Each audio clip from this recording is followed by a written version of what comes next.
Welcome to Doing the Work, a Naples Integrated Recovery podcast.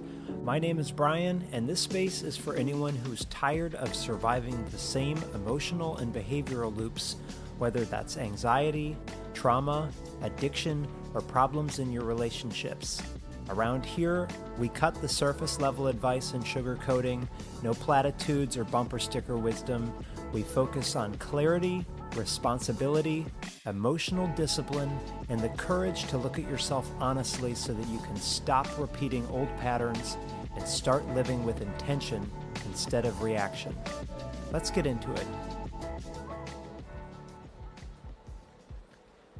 Today I want to talk about that I see a handful of clients who are in long-term addiction recovery programs, and many of them have been sober for a decade or 2 decades and still have perpetual internal problems. And with that, many of them are dependent on going to a meeting every day to feel like they have their sanity. And I'm not saying that people shouldn't do that if that is what works for you.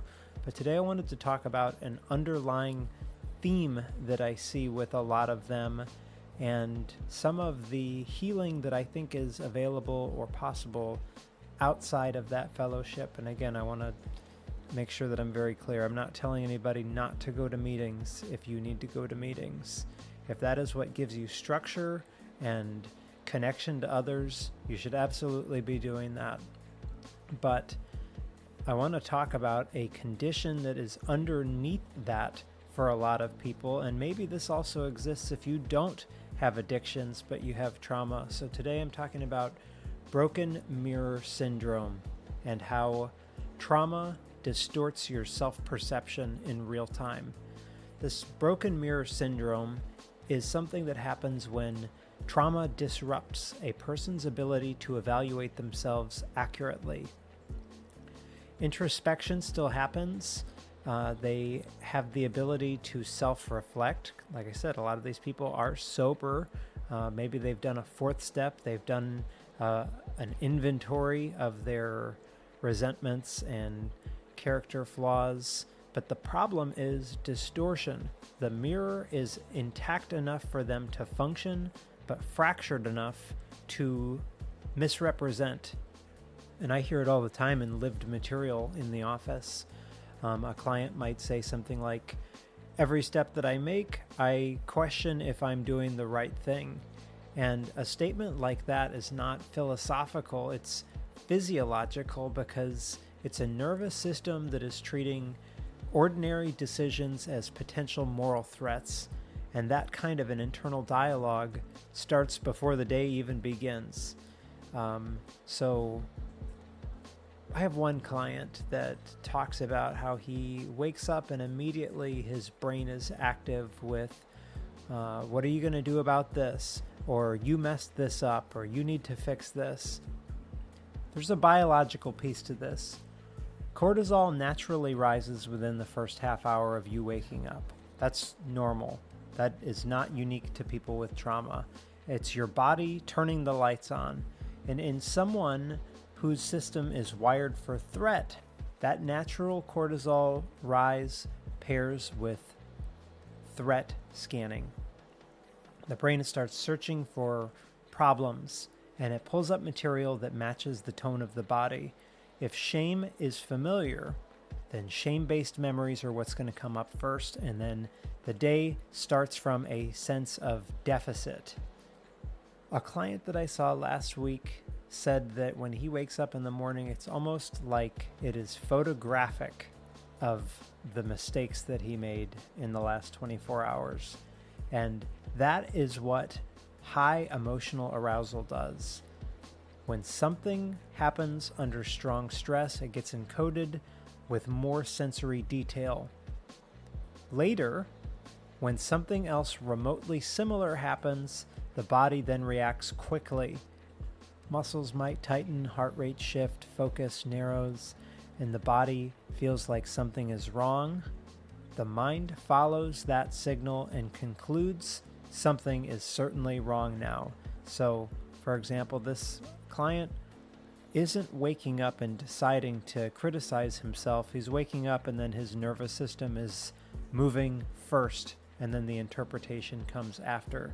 Now, one area that like 12-step programs can be very helpful is before a person goes into thinking mode and scanning mode and threat mode, they might recommend prayer first. So I had one client that mentioned he puts his cigarette pack under his bed, which if you've ever been a smoker, that's usually like one of the first things you do when you wake up is have a cigarette and coffee. And so he would put his cigarette pack under his bed with the intention of getting out of bed and immediately getting down on his knees first to pray and to slow his brain down before all these other catastrophic thoughts come. It forced him to connect with his higher power first. And whether you have a spiritual lens or not, it doesn't have to be prayer. It could just be stopping before going into full-blown threat mode, that you are pausing first. And then if you want to frame it as a prayer, to ask for direction through the day or to ask for the ability to pause, so be it. That can be a really helpful intervention here. But I want to go back to this broken mirror and the distorted interpretation, because this client, for example, talks about waking up and then brain going all over the place of all the mistakes from yesterday. And one of them might have been his partner expressing a need that she says, when you shut down, I feel alone. And that is a behavior-focused statement, but his internal translation becomes, I'm a failure as a husband. And the jump from the behavior to identity is immediate. There is no gap. That jump reflects associative learning built in early attachment. He identifies a father whose voice was critical, or he identifies a mother who was opinionated and judgmental. In childhood, feedback did not consistently land as guidance. It often carried an evaluation of character, and then the result of that is that the nervous system pairs relational input with threat of rejection. When a current relational feedback appears, like his wife, then the nervous retrieves old pairing. What happens there is that the prefrontal cortex has limited time to differentiate. If this has all gotten too abstract, maybe go back to the podcast on the neuroscience of suffering and spiritual principles as a real intervention for trauma and an activated nervous system. But as a quick recap, your amygdala is your threat detection part of your brain, and your prefrontal cortex is like the brakes or the adult in the room or the rational thinking, slow it down part of the brain. And if the body is already activated, then differentiation weakens. And the statement from the wife here, I feel alone when you withdraw, becomes, in his mind, with that lessened prefrontal cortex, you are inadequate. The mirror does not show behavior, it shows defect. And so he might say in counseling, I can turn anything into a criticism. And he's got good insight that he knows that there is distortion. He also might say things like, I should know better. I've been sober for 20 years. This reveals another layer. Achievement becomes another measuring instrument for inadequacy. Sobriety, which represented sustained discipline and resilience and not picking up through all of the shit that life throws at him, becomes evidence that he has no excuse for ongoing struggle. And so now we've got a moral inflation layer on top of trauma distortion. His system also shows hypervigilance. When he is at work, he is constantly monitoring himself. Am I doing this right? Are they judging me? Is this client going to come back?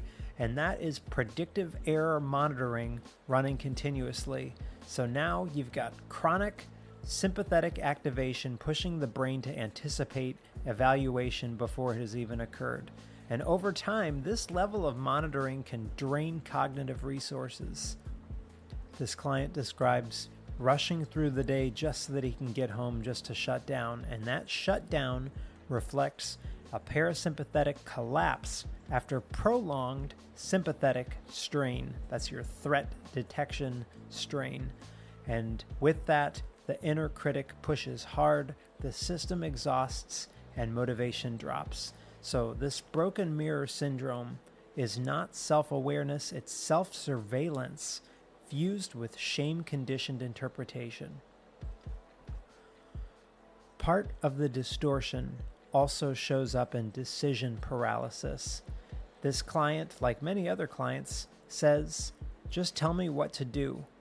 And when early developmental environments pair mistakes with disproportionate consequences, then autonomous choice becomes threatening.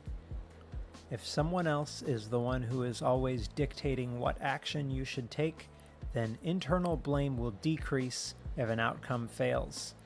And that deferral to other people, asking someone else what to do, asking the therapist what to do, might reduce some immediate anxiety, but it also erodes self-trust, which is why some people feel that they need to go to a meeting every day, because they have deferred that autonomy elsewhere, to a group, to a sponsor, to somebody else to always tell them what they should be doing or thinking. There's another distortion that is in all of this, and that's martyrdom. This client says, I'll fall on the sword, it's my fault. And if you've ever heard that phrase or those phrases, that pattern usually starts as an attachment preservation. Taking excessive responsibility can reduce conflict intensity if you are in a volatile environment. And as an adult, the pattern persists even if it's unnecessary. So, broken mirror syndrome reflects a system that learned to equate feedback with threat and imperfection with relational instability. So they might be introspective, but the reflection is warped by historical emotional charge. If you are going to have constructive self-criticism, then it requires a stable, not broken, reflective surface. But in this system, that surface is still fractured. Now, if you strip this down to mechanics, broken mirror syndrome follows a consistent sequence. 1 is the trigger, 2 is a physiological activation, like the flooding in the brain and the threat detection, 3, a memory retrieval of something that's an earlier experience, 4, identity conclusion, like I'm a failure, I'm a bad son, I'm whatever. So I'm going to use this client as an example. Trigger, partner expresses frustration. Physiological activation is he feels tension in his body, that the heart rate increases, his attention narrows. Then there's a memory retrieval, stored experiences of his parents criticizing him. Then the identity conclusion, I'm a bad husband. That leap from behavior to identity is the central fracture, because in a regulated system, feedback travels through a different route. The brain processes a statement semantically. The prefrontal cortex evaluates the context. The person distinguishes between I did something that impacted you and I am fundamentally flawed or broken. The broken mirror collapses those two categories, and the collapse then becomes reinforced by perfectionism. So if you're a people pleaser who has perfectionism, that's not about excellence, it is threat avoidance internally. The problem is that perfection is not attainable. When inevitable mistakes occur, the self-attack intensifies, the inner critic escalates. You should have known better. You've been sober for 20 years. How are you still effing this up? Or other people in AA don't struggle like I do. And that comparison distortion amplifies shame, because now you're comparing yourself to other people in recovery who may not have that same trauma load. For example, the person who had mentored me in 12-step recovery, he didn't, at least he's never shared with me, any of the same emotional wounds and developmental wounds that I had.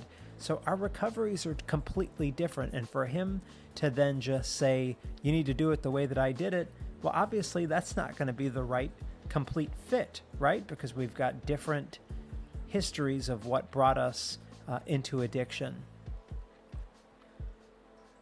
A person's trauma load alters their baseline sensitivity.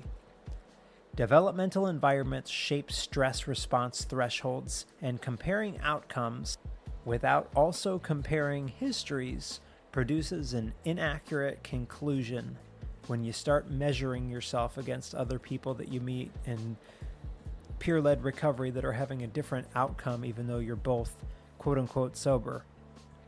That there's also a moral overextension here, because this client, for example, referenced an idea that his father had given him, that every criticism contains truth. And that principle, when used in moderation, can promote accountability, but in a trauma-conditioned system, it becomes a cognitive accelerant, because if every criticism contains a truth, then every complaint justifies global condemnation. So he hears a request for engagement from his partner, and internally, that becomes confirmation of a defect. The broken mirror magnifies his small distortions into a full-blown character judgment.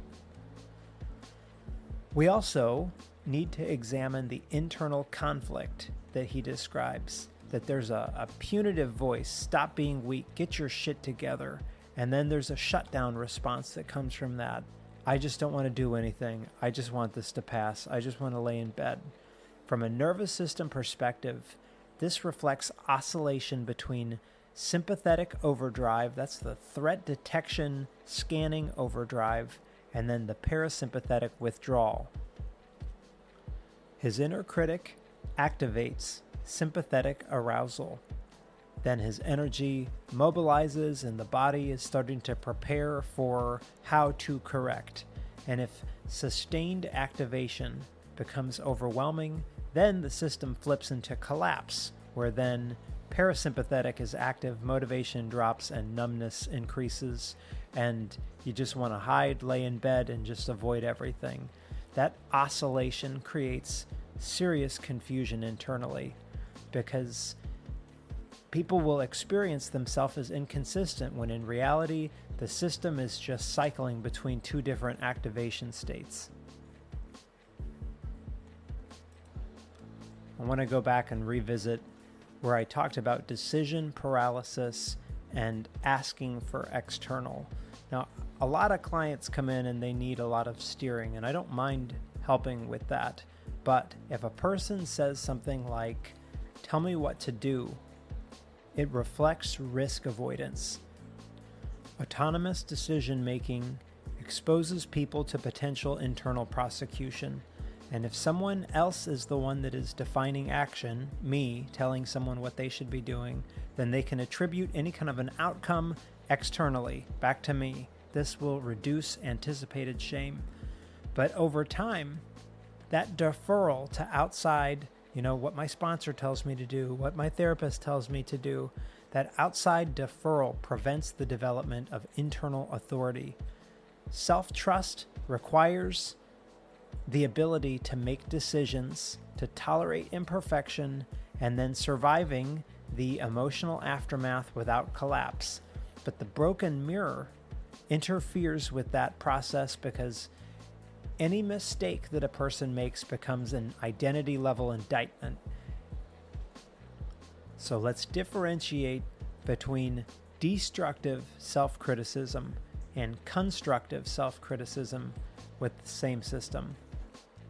Destructive self-criticism is global, identity-based, it has emotional flooding, it has future predicting, and it's often infused with inherited voices, like shame voices that came from parenting or early experiences. Constructive self-criticism is behavior-specific, time-limited, regulated, context-aware, and oriented toward repair. So I'm going to give you a difference between complaint and condemnation. Complaint, when you withdraw, I felt alone. Destructive interpretation is, I'm failing at being a partner.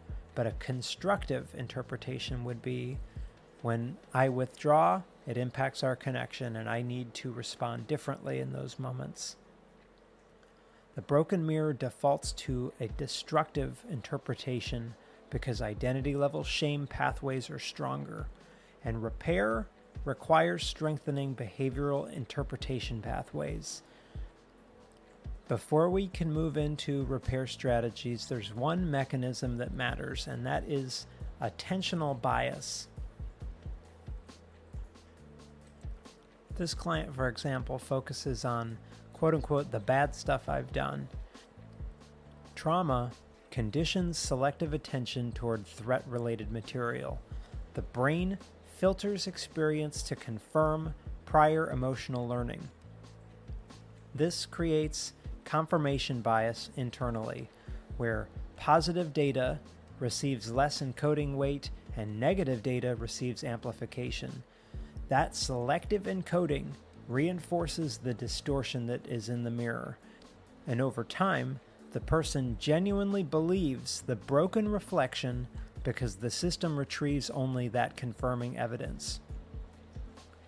Broken mirror syndrome is not simply low self-esteem, it is a structured distortion that's maintained by physiological activation, associative memory, perfectionistic threat management, and attentional bias, and repair has to address all four of those.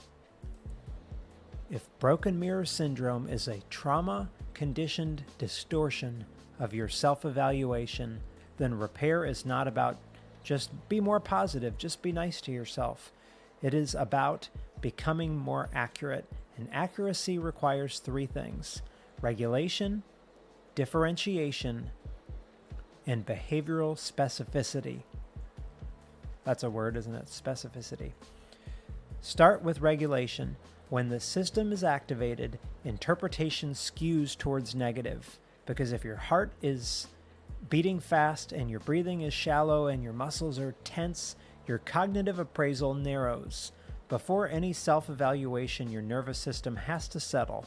So take a few minutes to slow your breathing, do some grounding through some physical sensation, get down on your knees and grab your cigarette pack under the bed and say a quick prayer, anything like that, because without regulation, the mirror is going to be distorted.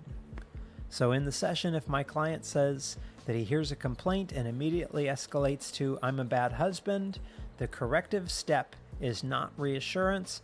The corrective step is slowing it down, that physiological cascade, and a pause that allows his prefrontal cortex to process that language rather than react to emotional tone. Second, differentiation. When a statement arises internally, like I'm a failure, we have to translate that and break it down. What specific behavior was actually under review? If there is no specific action that is attached, then the statement is global and trauma-driven. Translate it into observable behavior. For example, when I disengage during conflict with my partner, it affects our connection. This is workable. There is no global identity statement in that. Differentiation also applies to relational feedback. If the original sentence addressed behavior, keep it there. Repeat it back, accuracy. So, wife says, when you are on your phone and not present with me, I feel disconnected.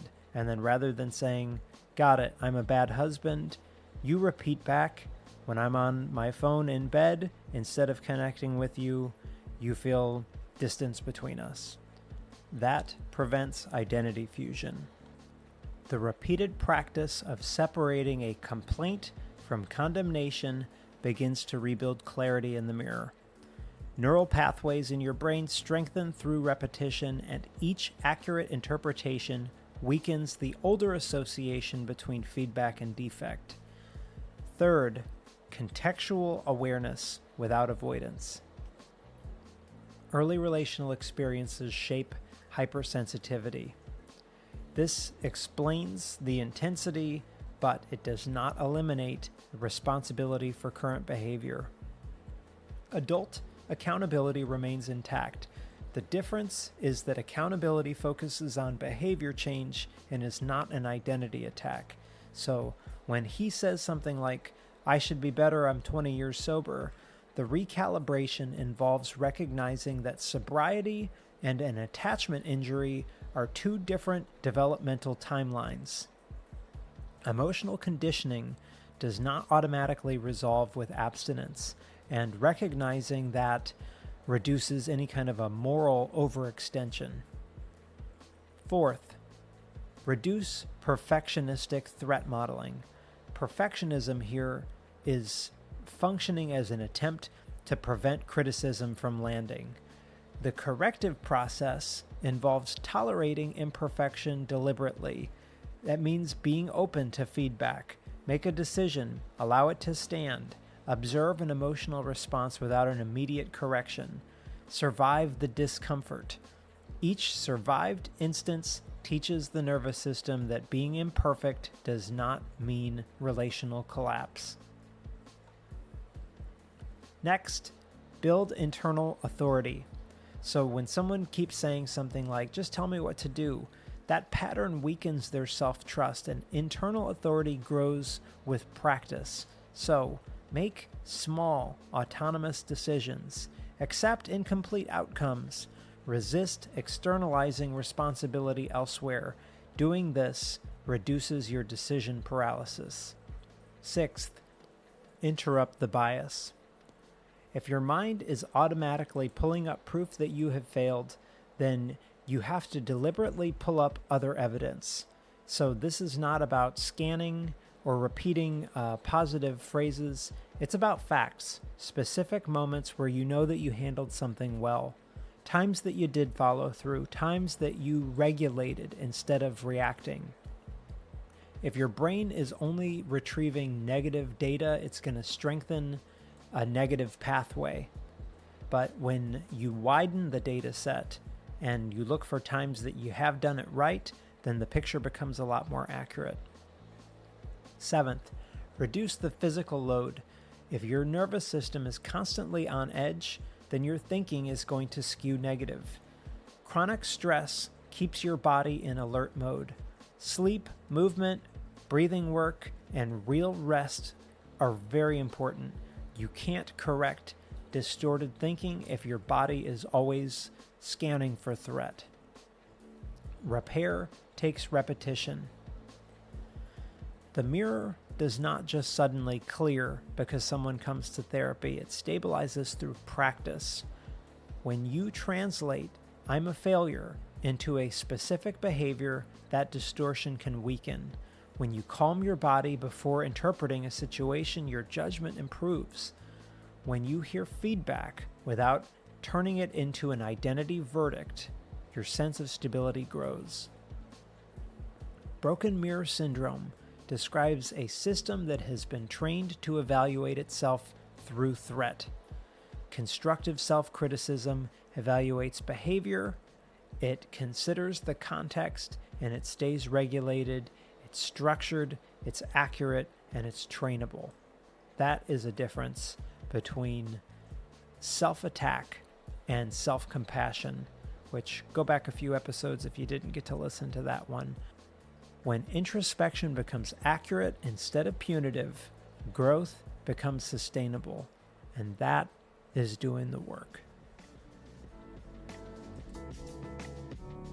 Thanks for spending the time with me. If you found this episode helpful, please share it with somebody who may need to hear it. Be kind to yourself, be kind to others around you. Remember that we're all doing the best that we can with the tools that we currently have. And we are all capable of growing past them. If you'd like to reach out or connect, send me an email, brian@naplesintegratedrecovery.com. I hope to hear from you there. And in the meantime, thanks again for listening, and I'll see you on the next one.